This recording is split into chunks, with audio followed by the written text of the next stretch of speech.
When using the games, you have the option of setting a global timer for your questions. So I have a game here, and I'm using Quiz Show, but you can do this as a spin-off, you can do this in Catapult, or any of the games we have. Build your game, and go to the options page. On the options page, if you scroll down, you're going to see you have question timer. Simply click on that. You can then choose the timer duration, and if you want to help reduce the chance of ties, you could turn on reduce points earned as timer elapses. I'm going to go to the publish page here.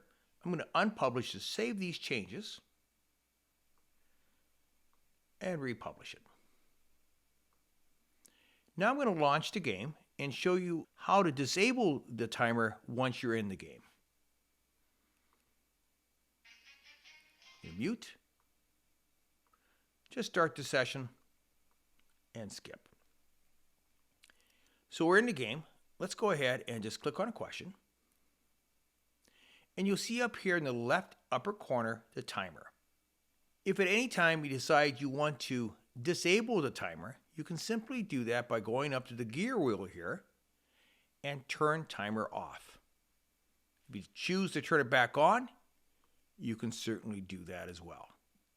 Very easy to use the timer to help you develop the session you want to best achieve. If you have any questions or comments, feel free to contact us. Until the next time, hope you always find unique ways to make your next presentation more engaging.